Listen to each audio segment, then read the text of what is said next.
तर मित्रांनो, आज माझ्या डोक्यात एक जरा वेगळं आलं. आपण गाण्यांचा अभ्यास करत असतो वगैरे, पण आज म्हटलं की जरा आपण कथा मावळातल्या आणि प्रथा मावळातल्या अशी काहीतरी एक सिरीज चालू केली तर तुम्हाला कशी वाटेल.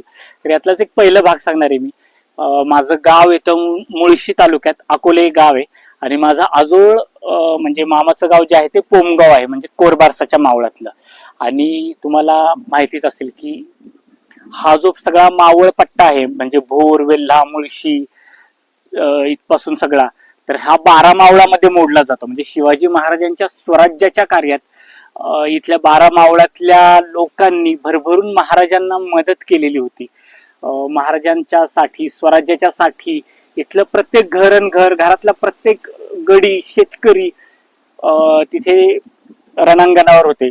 सगळेच होते, म्हणजे महाराष्ट्रातले सगळेच होते, पण 12 मावळातली ही जास्त, त्यामुळे ती भूमी अशी खूप भारी वाटते की आपणही या भूमीतलेच कोणतरी आहोत. तर ही 12 मावळं कुठली कुठली येते तर मी तुम्हाला सांगतो.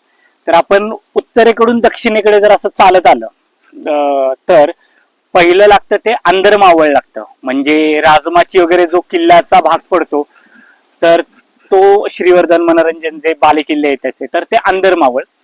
आंदर मावळानंतर आपण उतरतो खाली, जर आलं तर नाणे मावळात उतरतो.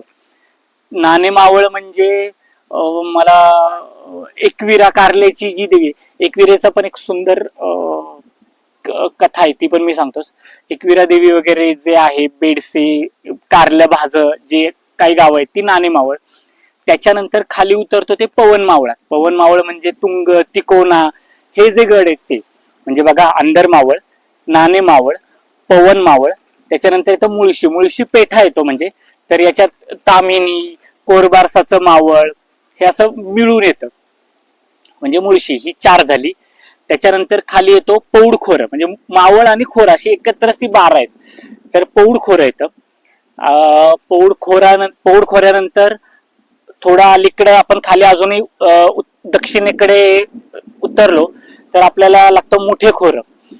म्हणजे मांदेड, जातेड, मुठे वगैरे जी काही गाव आहेत ती. मुठे खोऱ्यानंतर लागतं मोसे खोर.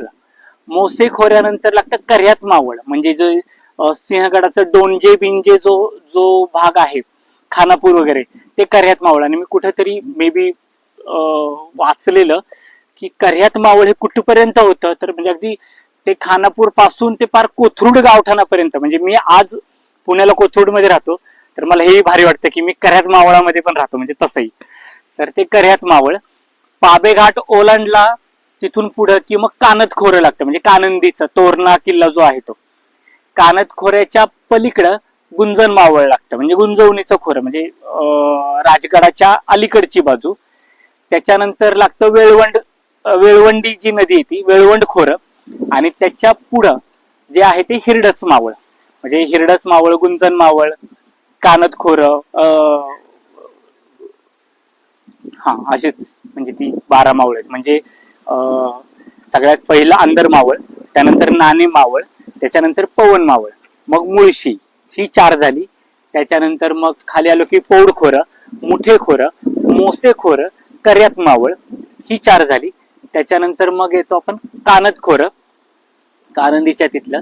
त्यानंतर गुंजन मावळ, वेळवंड खोरं आणि हिरडस मावळ. हिरडस मावळाचं बाजीप्रभूंचं जे काय आहे ते बाजीप्रभूंना एक पत्र होतं. तर आणि हिरडोशी वगैरे जी गावं आहेत ती तिकडची त्या पट्ट्यातली ते. तर अशी ही 12 मावळ आहेत. आणि मला एक खूप छान एक श्लोक पण माहिती, तर तोही सांगतो. चुकीचं काहीतरी बोललो असेल, पण मग तिचा अर्थ असाच की जे जे आपल्याला माहिती ते सांगा आणि सगळ्यांना शहाणं करून सोडा. तर अष्टप्रधानांविषयी हा सुविचार आहे.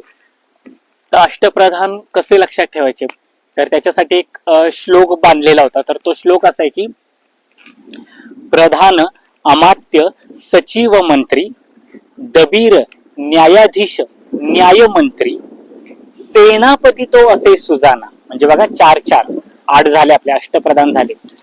प्रधान, अमात्य, सचिव, मंत्री, दबीर, न्यायाधीश, न्यायमंत्री, सेनापती तो असे सुजाना, अष्टप्रधानी नृपवर जाणा. म्हणजे ह्या सगळ्या 8 प्रधानांवरती नृपवर शोभतो, म्हणजे राजा शोभतो.